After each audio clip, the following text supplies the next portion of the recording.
took the leap of faith without knowing whether I can afford the next month's rent, whether I could, pay for my bills. People start business because they think that they can earn a lot of money. Trust me, you're not gonna make shit in your first couple of years. Rock bottom is a solid foundation to build upon. So why not I kind of find a passion and start building on top of it.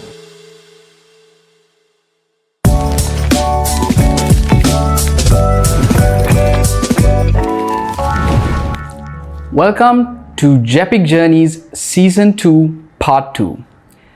Today, we have someone that will influence you to think more about where you are, where you want to be, and how you could become the person you want to be. Without further ado, let me introduce you to our guest, founder and CEO of Code 94 Labs, Newan Vinthusa. Welcome to GEPic Journeys, Newan. Pleasure to be here, and it's my first podcast, so looking forward to it. Of course, let's get right into it. So before we get into your amazing journey of how you started Code 94 Labs, let's start with your childhood. Who is Newan Vinthusa? Very interesting question. So if you go back to where it began, I'm coming from a very humble family, lower middle class family. My mom used to stay at home. She's like the pillar of the family. And my father used to work around half of his life outside of Sri Lanka. So around early days he was present, but mostly afterwards he was not. But he was also in the technology industry. He was more of a technologist. Before he left Sri Lanka, he used to be the assistant IT director for the disaster management center.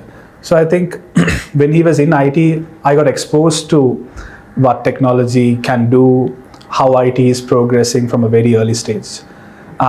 With the same, I think, on the other hand, my mother, she didn't like it because from her perspective, someone in technology, someone in IT is someone who looks at the laptop or as the computer 24/7, and they do not have a social life. That's what a technology person or IT person for my mother.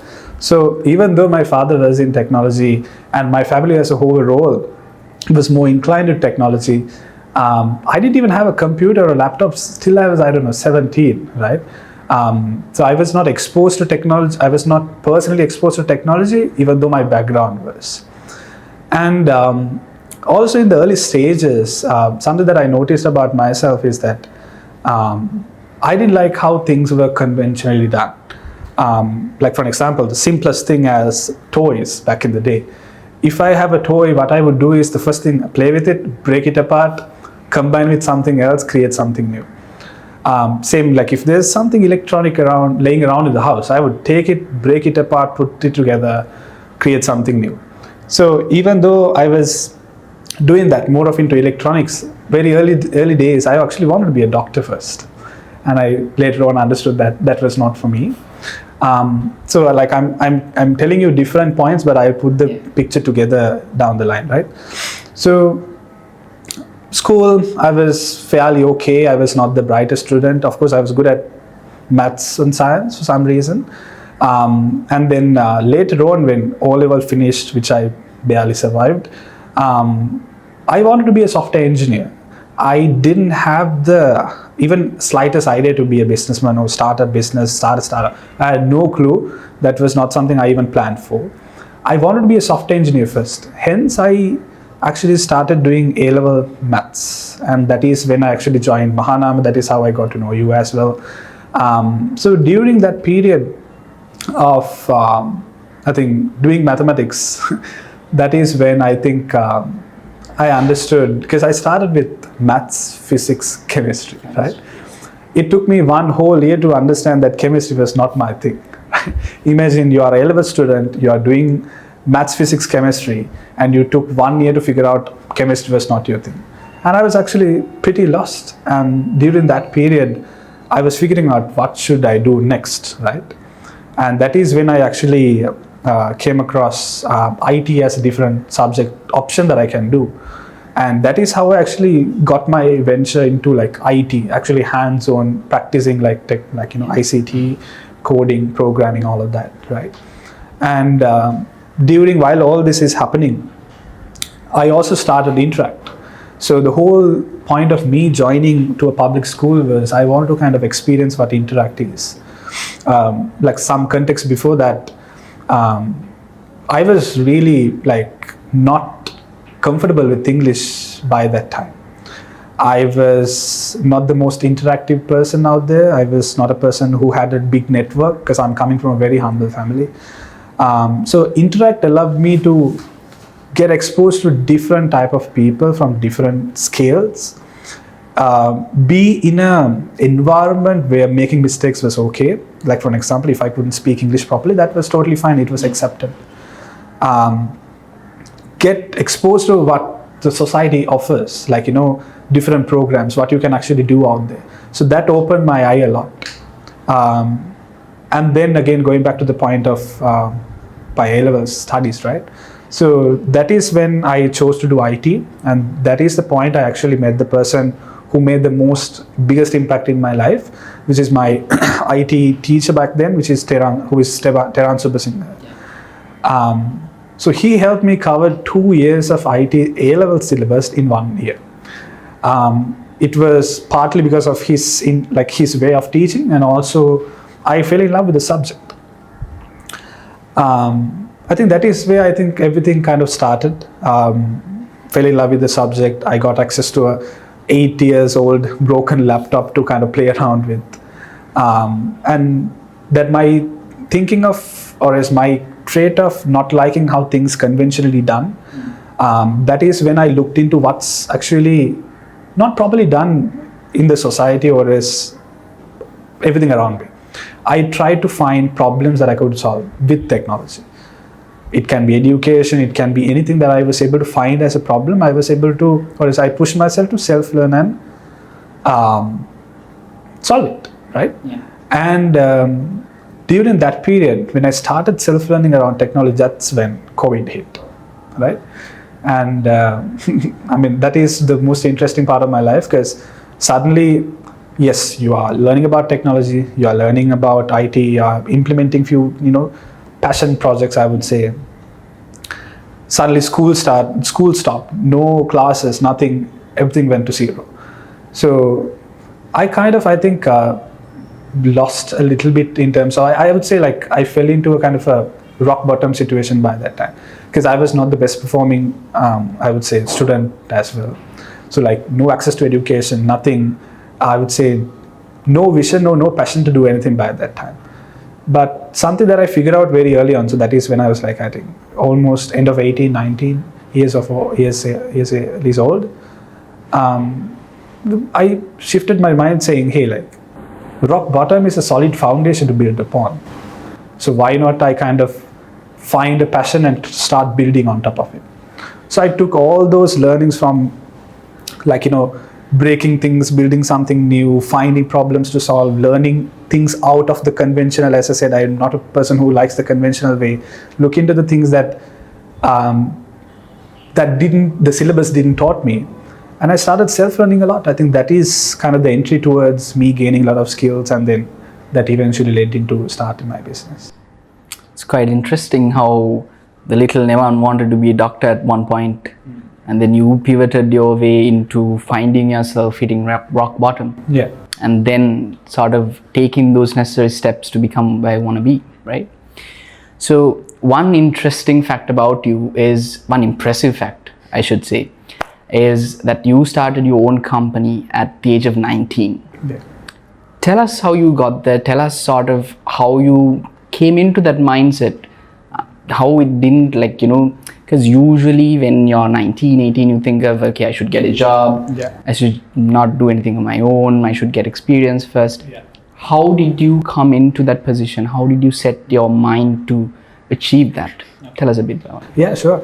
So what happened was, as I said, I hit a rock bottom at a period when COVID started. I had no passion, no vision. But even by that time, I was nowhere near starting a business. I was still looking at, hey, how can I be a software engineer? But I knew that the only way that I could do that is if I pass A-levels with flying colors, so that I can get into a public university. Why? Is, as I said, I'm coming from a very humble family, right? So there was no alternative for me. there was no other career path that I could take if not for a public university. I was like, my parents were not in a place that they could afford private education for me, right? So it was like a do or die situation. But 1 year before, like, a few months before, I think A levels, I figured out during the time period I mentioned that I hit rock bottom, that even if I tried hard, I won't be able to get through that, right? So I had to figure out my own path. Right? That is when I, as I said, started self-learning, gaining as much as possible skills. I was still not interested in business, starting anything. I was just looking at what are the other skills that I could acquire. And this is 19 years old me, even not 19, 18. What are the skill set that the society would value? Like, the globe, like, the global market out there would value. It can be from the marketing, it can be from, web development, just software development, communication. So I started gathering all of these different skills. How I did was, during COVID, the Canadian government sponsored for around 500 Sri Lankans to get this access to this platform called Coursera. If you might know, it's a very expensive platform. I got access to 8 months free. I don't know how many courses I did. I did every possible course that I could do, because I didn't plan, okay, this is what I want to do. So I did as much as possible things to figure out what I want to do. And during that process of learning, then I stumbled across like this personality. I think everyone knows Bhanuka Harisnanda, right, who started Search. When I hear his story, there was a lot of points that I could resonate, and how I got to meet him is through Interact, right? Like how I started, kind of why I wanted to get into public school was because I wanted to get into Interact, and that is how I got the door open to meet Bhanuka. His story really resonated with me because he was not someone who really liked the conventional path. He is also someone who didn't do well in A levels, chose to do his own thing. And that day, I think that's the day that kind of clicked everything for me. And I was like, man, this is a pathway that I could really do. I could really go for. And you being a nobody, still you can actually start a business. You don't need to have, you don't need to figure out everything. You can really go for it and then start learning while executing. So I think that is like the mindset shift that happened. And with that, I then went to my kind of, drawing board and figured out, okay, now I have gathered these skills. How can I map it out to start a business? So then only I started. So this is when early stages of COVID, actually. I was at home, mostly free, because there was no access to education or anything. So that is kind of how it started. And then with the same timeline, a lot of shifts happened. So one of the things was, as I said, Theran Subhasinghe was also one of the very influential people in my life very early on. He went, again, he's not someone who really stick to the syllabus. He would go out of the syllabus and try to provide value rather than just teaching the syllabus. One day he did a random free webinar, a free session for his students on what you call Bootstrapped, which is like a thing that you can utilize to kind of code websites, right, like CSS. So during that session, end of that session, he taught us what the basics of Bootstrap is and all that. And end of the session, he came and said, I'll give you a challenge for everyone. Develop a website and present it to me, and I'll give my comments. I may have taken that challenge a little too seriously. I didn't sleep for the next 15 hours and coded a website, an idea that I had in 1 day, less than 1 day. And then took help from my father to kind of host it. But like most of the things, I did it in like 15 hours straight. Showed it to him, he was pretty impressed. He was like, do more of that. I think that was like the push. So like meeting Bhanuka, understanding that you don't need actually to have everything figured out to start a business, and me understanding, hey, like I have a skill in kind of web development. That is kind of the gateway then that led towards starting the business. And then when I started business, I also figured out, okay, something very important is personal branding. Like a lot of people that I follow back in the day, like Gary Vee, even Bhanuka itself, how they led the business is with something called founder-led marketing, or as personal branding around the founder. So even though I had no business, I still started creating content around what I learned, how interested I am in starting a business. I created a LinkedIn account at like 18, 19 to connect with people who I want to connect with. Because I figure out that A-level is not my thing. So I need to find a backup. I was not going to do well in A-levels. I knew that. So I created my own path, right? So that is when, everything fell in place. I kind of then, as I create content, I got connected with few more people who are interested in this. Like back in the day, the CTO that I founded the business with, I found him through LinkedIn. And then the graphic design I started the business with is from Interact. And then the UI UX designer I hired was kind of a old student, was a past student of Mr. Terran. So like these points kind of put together eventually, and then right before A-levels, I spoke to them saying, hey, like I have this idea to start something. I see that you have the skill and drive. I have some skill and drive. We don't know anything. We'll go do it and figure it out. And that is kind of how the opening for the business kind of, or as the idea started. But still, I mean, I am a 19-year-old kid who has no experience in the job market or how corporate works, anything. Who just want to kind of solve problems, who like solve problems and create my own path. And I figured out if I went head first into it, I might figure out, but I failed really fast. So during that period, I took the decision, okay, I probably might need to get some corporate experience. So while I was writing my A-level exam, like during that month, I actually went to one interview, job interview. And I got the first job interview that I went to. I got the job and internship in marketing. So my A-level finished on November 2nd, 2020. November 3rd, 2020, I started my internship. On the same day, I also started the business Code 94 Labs on the same day with 3 people at 8 p.m. We got our call. That is how it started essentially. So it's and also I would say that is like the story behind it. But I would say the primary motive of starting the business was that is COVID time period. Like I would say the gap that I saw to start the business was COVID time period. Everything was digital. Everything had to go digital. Sri Lanka was not ready to go digital.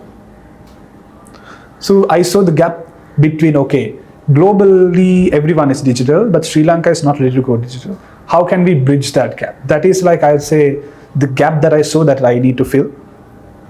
And the rest of the story fill into that gap. We started Code 94 Labs. I think that is where everything began.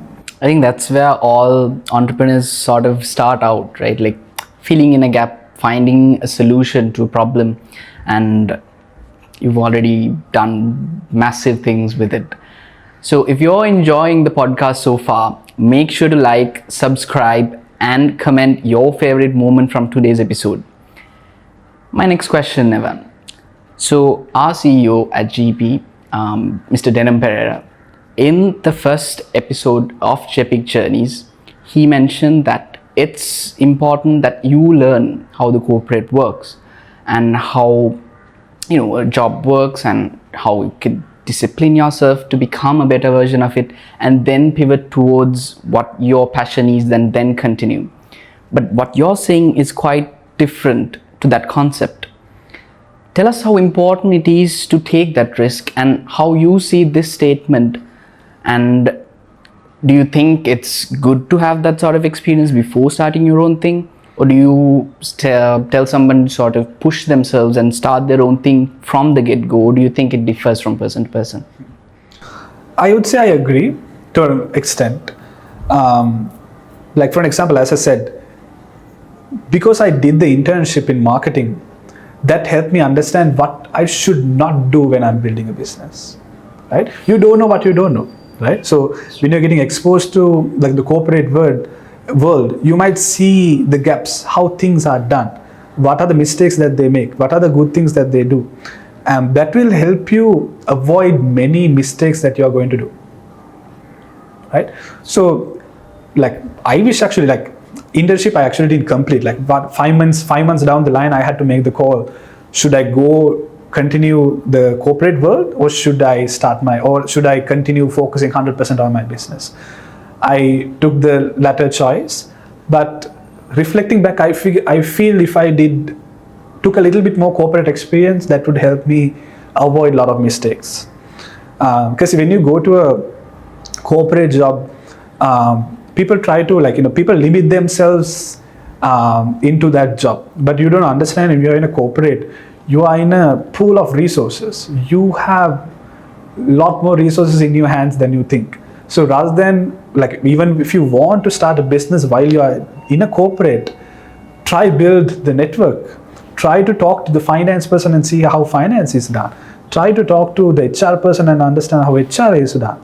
Talk to the CEO, talk to the VPs, get connected with them. So you don't understand that you are in a massive kind of gold pot if you are in corporate right now and if you want to start a business. So I believe 100%, if you really want to start something and if you want to avoid making mistakes and if you want to really understand what you should not do, get some corporate experience. That's going to really help you. It helped me. But something to know is that when you go towards corporate, now your risk appetite goes down. So that's why you said to some extent. Exactly. So when you're comfortable getting a salary no matter what performance that you do, and if you overperform, you get more money, and you get paid no matter what, your risk appetite, drops. Yeah. And the risk appetite should be high for you to start a business. So that is the only, I would say, downside I see in this. So if you can really draw the line and say, hey, I'm just going to work 1 year, that's pretty much it, and have the discipline to then go towards your own thing, I think that's perfect. Because if not, once you fall into that kind of path, it's really hard to get out of it because it's comfortable, and then it's really hard to get out of that comfortable zone. So next, tell us a little bit more about Code 94 Labs.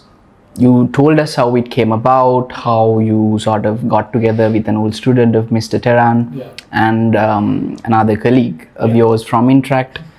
Tell us where you started, how you got to the place where you are now, and what your future plans are, and how you sort of project yourself to where you want to go.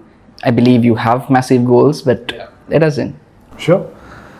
All right, where should I start? I think, first of all, the name Code 94 Labs, right? So when I say, when I ask the question of what do you think Code 94 Labs means? People think that I was born in 1994, right? Completely wrong. I'm not even a 90s kid to start with. So 94 is actually the Sri Lankan country code, right? So exactly, plus 94. The whole goal for me was from the starting days or from the beginning is to build a business that represents Sri Lankan talent on a global context, right? Because I believed during COVID, it showed that where you are based doesn't matter. If you can work remotely and kind of build something digitally, you can approach the globe rather than just the local that you're currently, right? So that is how I kind of, let's say, that my thinking was for the name. I just want to mention that. So the start. So as I mentioned, we got together with 3 members. All of them were part-time. They were students, and I was also part-time. How I build the business is, as soon as I wake up, I did something. When I was going in the bus to work, I worked on the business. Even when I was sorry. To that, bosses listening. Exactly, sorry. I mean, they know they are pretty happy about what I do right now. But even during work, I started to creep in some work during lunch hours. Even when I was back from work to home in train, I worked. Before I slept, I worked. So I was building that business part-time, but as much I clocked in more hours than I clocked in for the internship just to build this business, right? So, because the thing is, we didn't know anything. And we don't know what we don't know, again, as I mentioned. We had to make new mistakes to understand what actually needs to be done. And also we need to build trust because we are a totally brand new company. So we need to build trust within the the corporate scene to attract customers. So the first 6 months of the business, how it essentially kicked off is, as I mentioned, I started founder-led marketing. I talked about, I didn't promote the business. I talked about the human side of the business. I talk about how hard it is to start the business, what is the process. I broke down everything that I do. I spoke about what are the mistakes, what are the good things that I'm doing.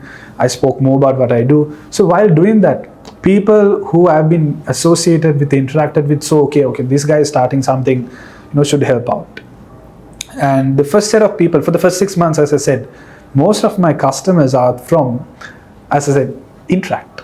So me starting Interact was a very pivotal moment in my life that helped me break my barrier in public speaking. It helped me in public speaking. It helped me in speaking English confidently, and it built a really good network for me, right? So through that network, I was able to capitalize on that. And like the first 6 months of the business, most of my partners and customers are either directly from Interact or the kind of connections that I made through Interact. So I think that is where the start was.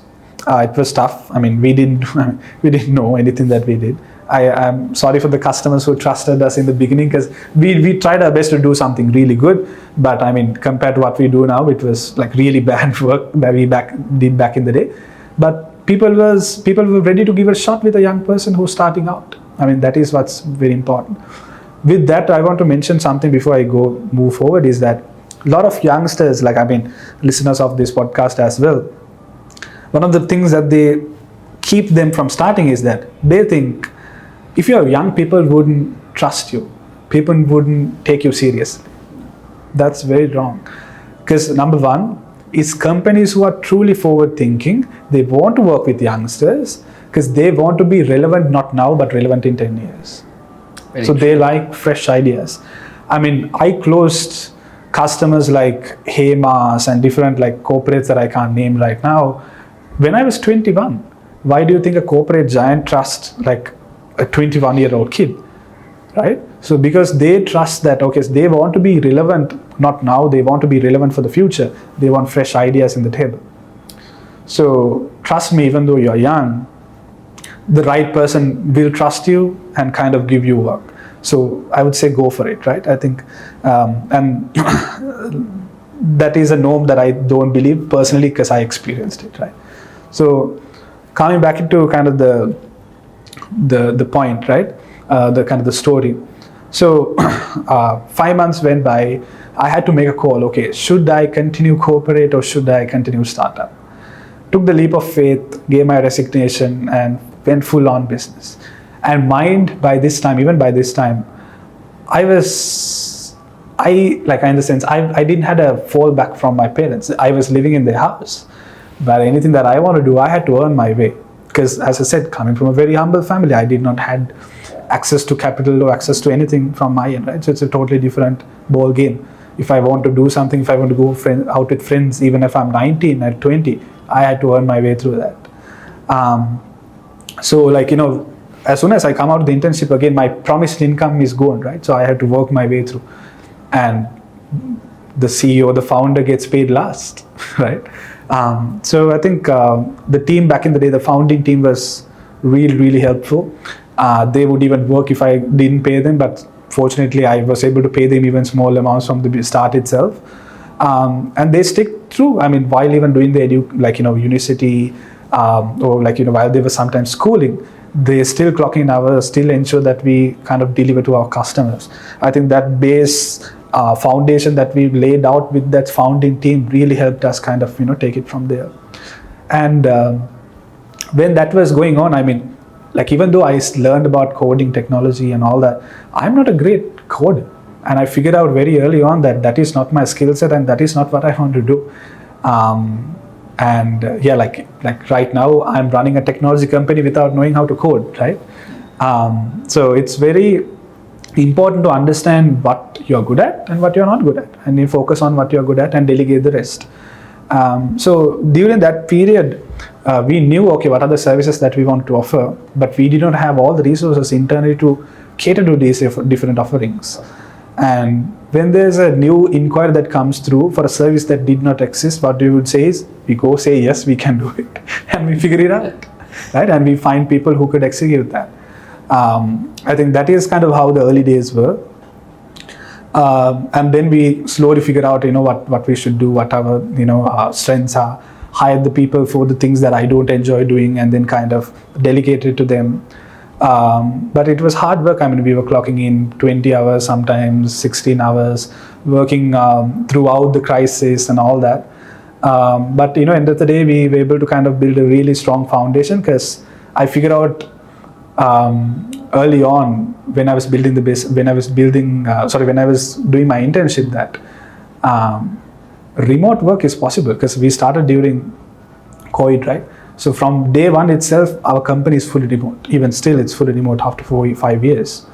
And from the very early stage, we built the foundation towards a remote first culture, and that helped us hire people around the country. So currently what I say is, from Jaffna to Mathura, we have people. So Jaffna, Mathura, Gold Candy, you name it, we have people across the country because of that. So we were able to get access to the best talent, and we slowly bootstrapped our way through this journey. I think there's a lot of challenges that we faced.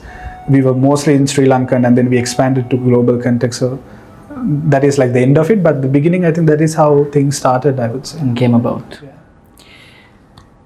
Very interesting story, and I think there's a lot for our viewers to learn from this as well. Coming next into it, Newan, how important is having mentors to you? Having these inspirational figures, as you mentioned, your IT sir himself, Mr. Teran, and then you had Bhanuka, who was another inspiration for you. And I believe throughout your journey, there might have been many more mentors to you. How important is it to sort of have someone like that? And if you could explain to our viewers who are listening today, how you could approach someone and have that mentorship towards you and like get that help. How would you approach, and how did you approach in that case, and how could they get that benefit? I think two questions, like number one is how important mentors are, number two is how to find mentors. Yes. So the importance of mentors, I would say it depends, but finding the right mentor is very important, but also the mentor can change based on the path that you're looking at. Yeah, the timeline that you are at in your journey. The mentors that you need in the start, the mentors that you want in your scaling, different type of mentors that you need, right? So it doesn't mean that, okay, you work with one mentor throughout. There are people who do that, and that's helpful for sure. Like, people who have started from scratch and done what you want to do, right? The first thing that I would say is, first of all, the mentor you choose is very important, because the mentor's decisions can influence how you make your calls during different time periods, and the decisions that you make will define your journey, right? It's very important. Exactly. So that influence is very, there's a massive influence, so you need to really be careful of who you first of all choose as your mentors. What I say is, I don't get mentorship from people who have not done what I want to do.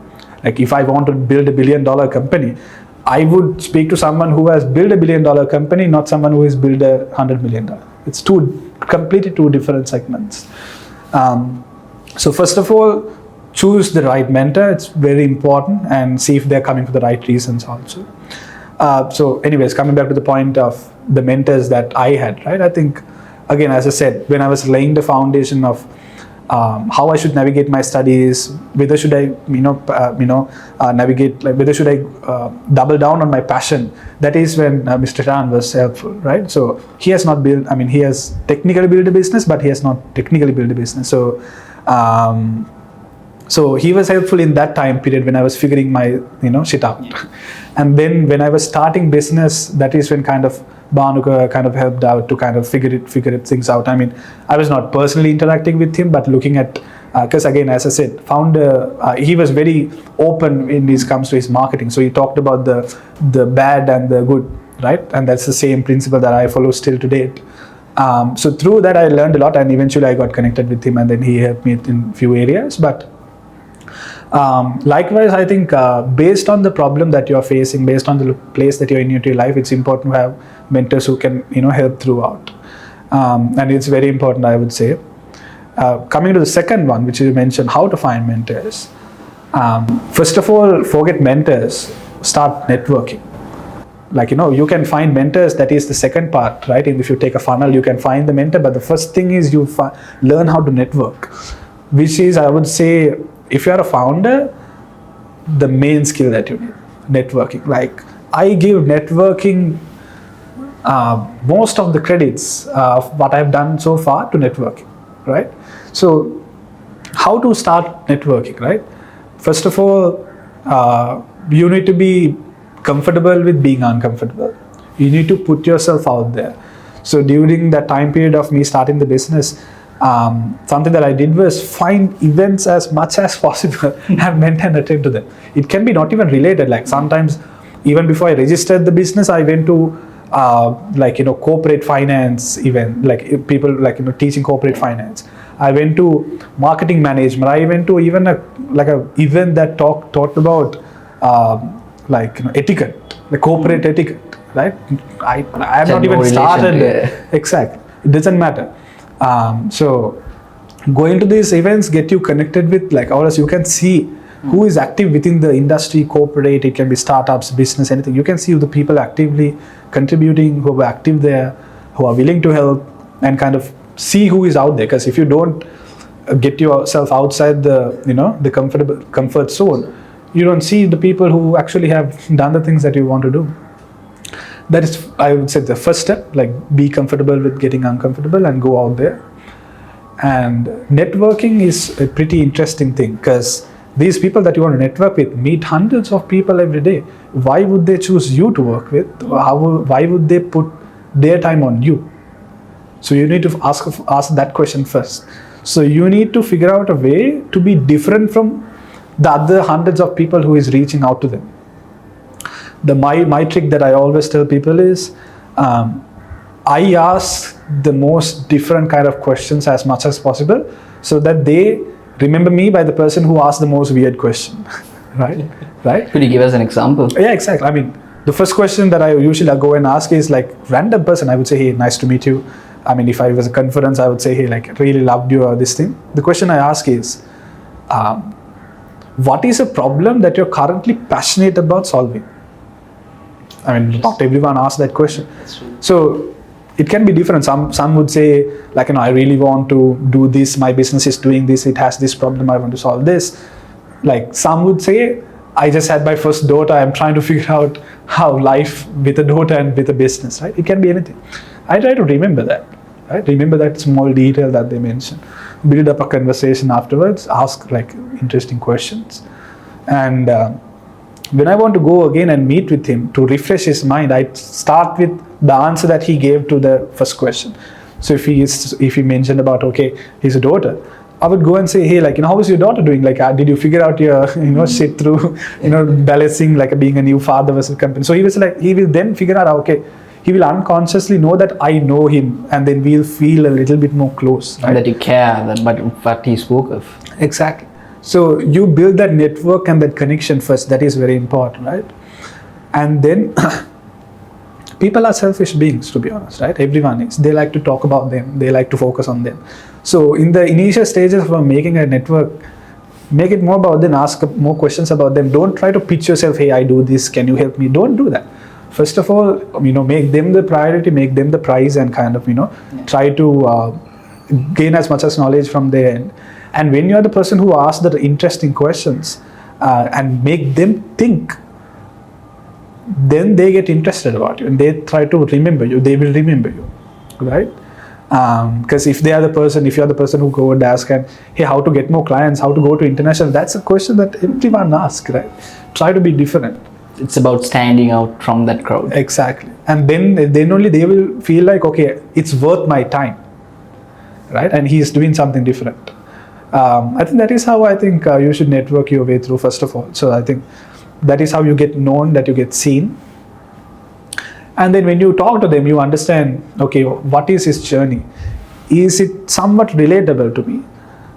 Is his kind of how he has navigated through business is interesting to me, and very important, aligned with my values. That's true. If you find a mentor who does not align with your values, then the decisions that he might influence you on will get you to go out of your values. And that can be very catastrophic. So it's very important to, when you're getting to know them, understand their values and understand if the journey that they have taken is a journey that aligns with you, and the destination that they have reached is where you want to be. So you understand these 3 points, And then mentorships doesn't happen when you go and ask for mentorships. You go and ask questions that will help you. That's pretty much it.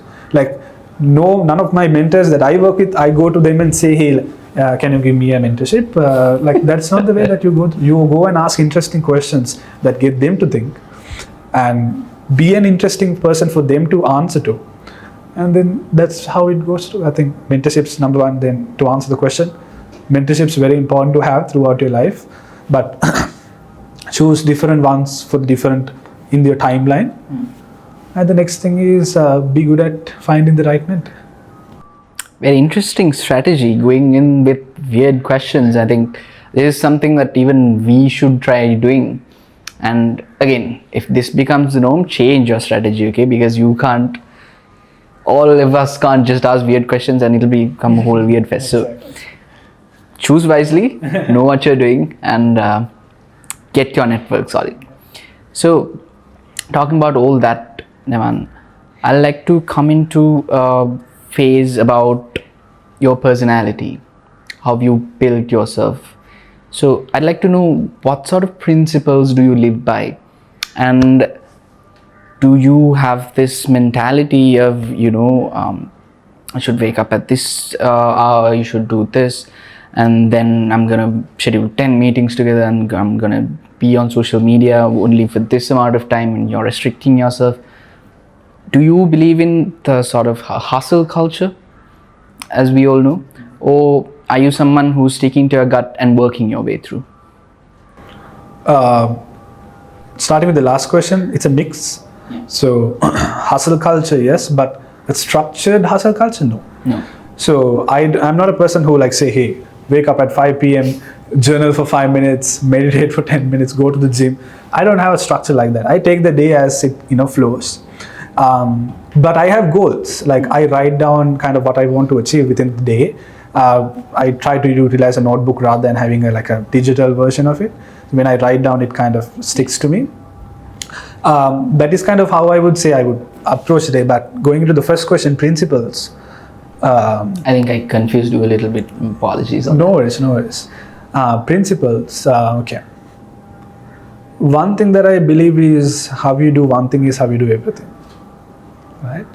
So if, when I essentially, as I said, network partners is how I build my business. So it's very important that I look into how people make decisions, what they do, why they have made such decisions. So I try to understand that and then build their personality profile of me through those decisions that they have taken. So it's very important. Can't say the word judge, but I judge you through the decisions that you take, right? So how you do one thing is how you do everything is one thing, I believe. Something that is controversial, but something that I believe from day one, even before I started business, was knowledge is not the power. Execution is power. Knowledge is good to have, but knowing something doesn't take you anywhere. Executing it, even though you don't know 50% of it, will take you far ahead than someone who just had the knowledge. So taking action is very important. So I like people, even though they don't have the shit figured out, they would take action. Okay? Those are the type of people that I like to associate, and I believe that is the type of person that I am. I think those are two important. And the other one is, if you want to think out of the box, learn out of the box. It's very interesting. Yeah. So that's why I said, I didn't like everything that was done conventional from the very early stage. That falls for education as well. I was not a fan of how the structured education was in Sri Lanka. So that is why when the opportunity opened to learn more things globally through Coursera, I didn't limit myself, okay, this is the only pathway that I'm going to take. I'm going to try many things, choose one to double down on, but me doing many things gave me a small skill set from different areas. Because if you want to be relevant right now in the job market or even in the industry, corporate, anything, knowing one skill won't get you anywhere. You need to have multiple skills. It's like, T-based learning, you call it like T. So you need to have a broader, a high-level expertise on different skills, pick one and then go deep on that, right? So you're expert in one, but you have knowledge across these other type of skills that you need, right? So it's very important that to do that. I think those are some three that I would really live by. So how you do one thing is, how you do everything. If you want to think out of the box, learn out of the box. Even I forgot the third one now. But anyways, yeah, those are I would say. Third one, I believe, was not to become like a one-trick pony. Yeah, essentially. So I would say those are the three that I would say kind of principles that I try to live by, or I look for other people, look in other people. It's all very interesting how you take things in, how you analyze things, and how you essentially judge people in a good sense, to sort of make your life better and take those in. And I believe being humble and being able to learn from other people is very important. What's your take on it?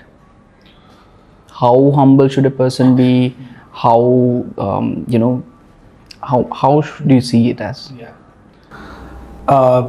This is a totally, I would say a huge topic to address, because being humble, yes, you need to be humble. Taking from a personal example, 2023, I was then 2023, then I was 22. I was earning more than any 22-year-old that I know. And I became a little bit of a prick, I would say, right? So I was not humble during that time. And 2024, I can't call it worse, because I like the year, because it gave me a lot of, I made a lot of mistakes that gave me a lot of learnings. I won't call it worst. But if you take on a financial and other perspective, 2024 was the year that humbled me, right? So no matter what you do, what you have achieved, being humble and approaching everything in a humble way, it's very important. Because if you're not humble, the life would slap the shit out of you, right? But also in business, you need to be a little bit of arrogant. You cannot be the person who would say, okay, yes, okay, if someone says no, okay, I understand, okay, that's fine, we'll go to the next opportunity. No, you also have to be a little bit of an asshole when you're in business. Basically, you need to drawing the line. Exactly. You need to, in the sense, you need to fight for what you want also. Like when a customer or when I pitch, when someone comes and say no, I wouldn't take that for an answer. I sometimes try to be an asshole and try to find my way of why they said no, and then approach it. Like I even posted a TikTok recently about a story that how I closed one of the biggest corporates here. They came to us and say no. I asked what was the decisions. I tried to make internal decisions through network that I built, and try to somehow got them to say yes, and we are currently even working with them, right? It's a massive deal that we are working with. So sometimes you need to be that you need to be a little bit of arrogant in order to be competitive in business. But end of the day, you need to be humble. Even though you are this whole businessman at outside, you need to be the son, the brother, at home. So I think those are very important. I mean, even though I said it, I'm not perfect at it. Even I'm still learning. But I think that humbleness needs to come, and then that is something that I learned from my mother. She's very humble, and then she showed me why being humble is very important, and also life showed me why being humble is very important.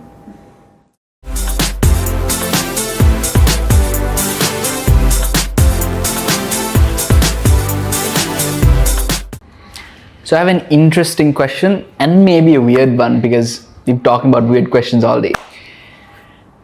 If you were given a chance to go back to an age in the past that you would pick, what age would you pick, and what sort of advice you would give to that younger self? I wouldn't go much further down the line. Even I would just go 2 years back, 1.5 years back. Because my life progressed really fast. A lot of things happened really fast.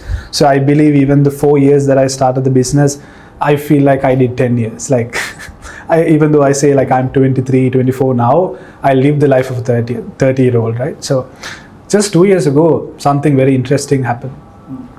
This is a personal story, but I feel I think would sometimes be relatable to the Sri Lankan kind of, context and audience. So as I said, I'm coming from a very humble family.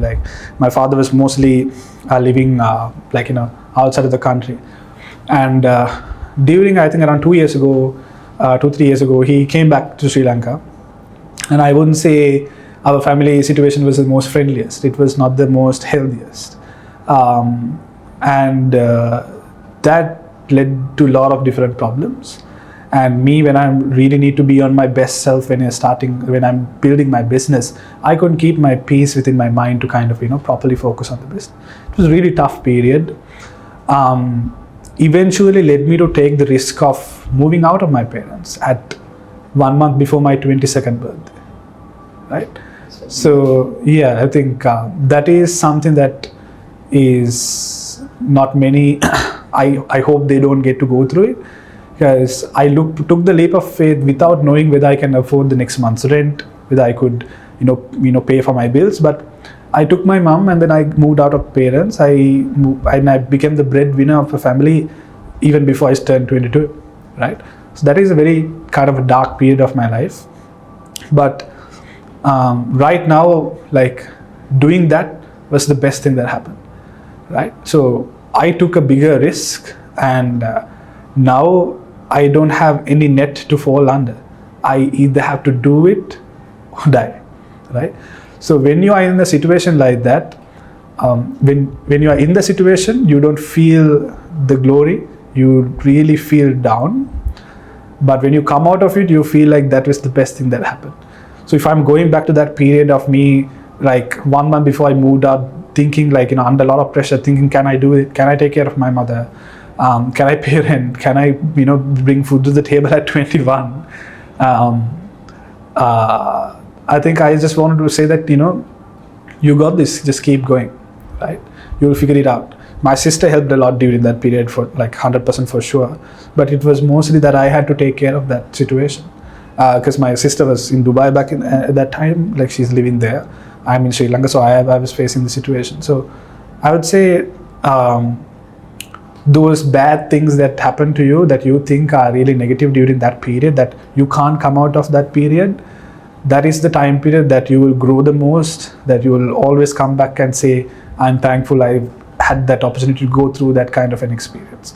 So it's very important that we do that. And I would say, like as I said, I would say just, hold on, keep going. And I would say that is one of the darkest period of my life, but that is also the time period that helped me grow the fastest. And mature. Mature a lot, exactly. Because being mature is not how long you lived, it's about how much of experiences that you have, gone through throughout your life. And how much shit you have gone through. Definitely. It's an interesting point, and I think a lot of people must be going through something or the other, even as of right now. That's why I said, they're watching the videos. Exactly, because that's why I said, like even in my company itself, I have 4 more team members who have similar stories. That's very common in Sri Lanka, because like our marriage situation in terms of families are not the most healthiest most of the time. So it's very important that you stay out of that and try to take action against that, like out of it. Don't try to interfere, but try to get yourself out of those situations and then deal with it separately. I think anyone who's going through something like this, and you could have your own relationship problems, your family problems, your problems at work, here's your inspiration. Just one more thing that I think what I can add is, when you're going through that, to feel better, think about how you would tell the story of what you are going through in that situation when you're out of it. Whenever I am going through something dark, when I'm going through something down, my first thought that usually comes to my mind is, okay, how would I talk about this situation in 2 years when I'm out of this situation?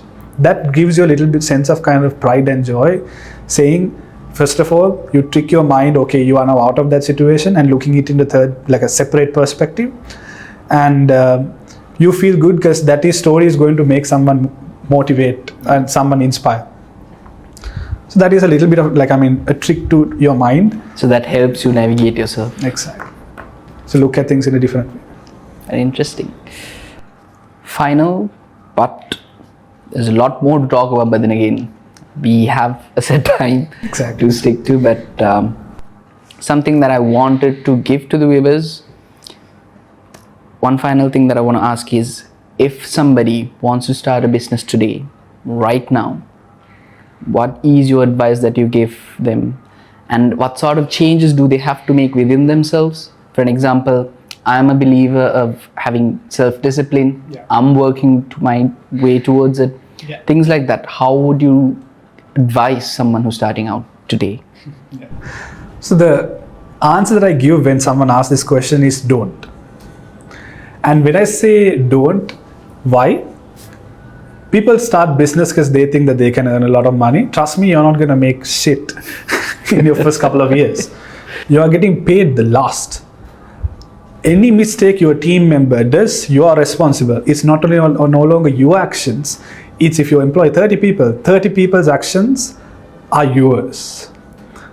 And same, if you have 30 people, 30 people's financial, their responsibilities, like their family essentially depends on you, because they might not be able to put food on the table if you don't get your shit right. You have the highest risk. You have all the legal burden. So when all of these reasons exist, why the fuck would someone start a business, right? It's not what I expected. Exactly. But continue. Exactly. That is the answer that I always give. And the caveat is this.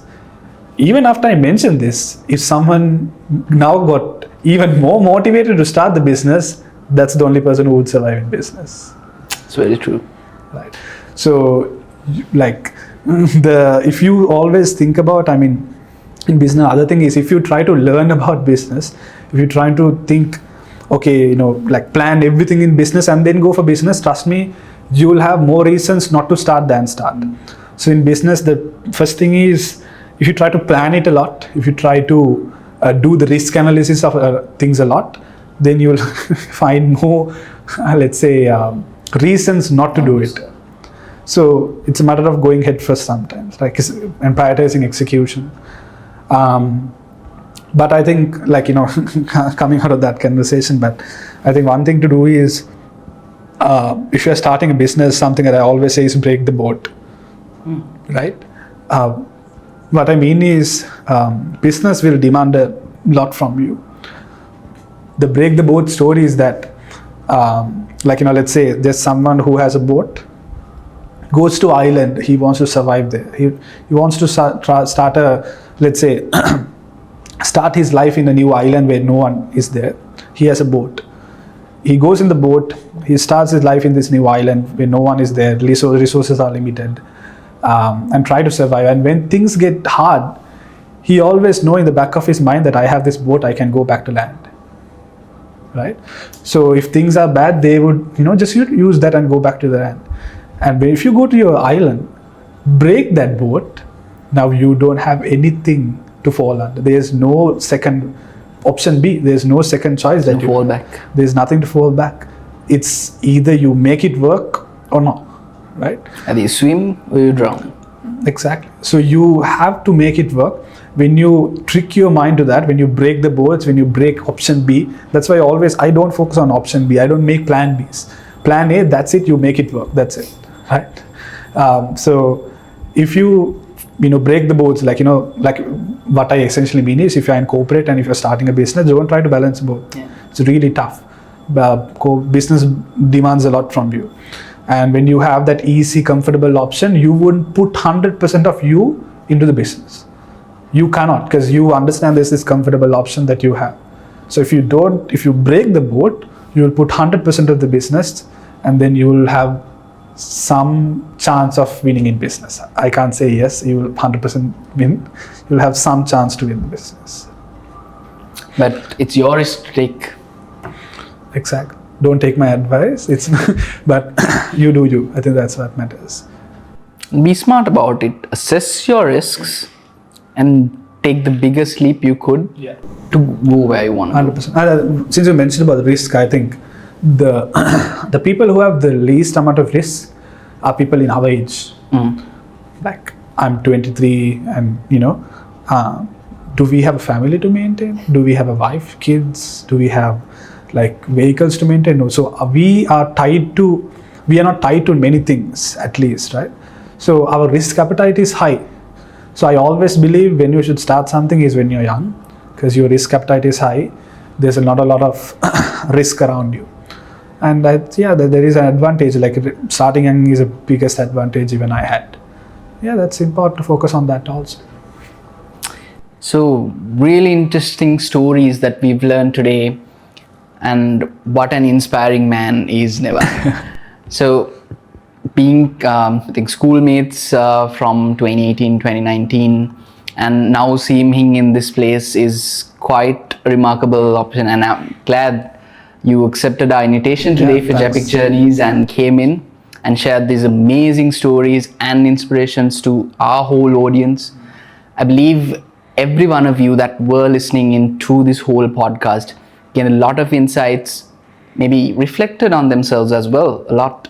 And if you did, make sure you subscribe to our channel, because this is how we will be able to grow and bring you more and more content like this. And you're the people that we are looking at and looking forward to bring this content to. So please do so.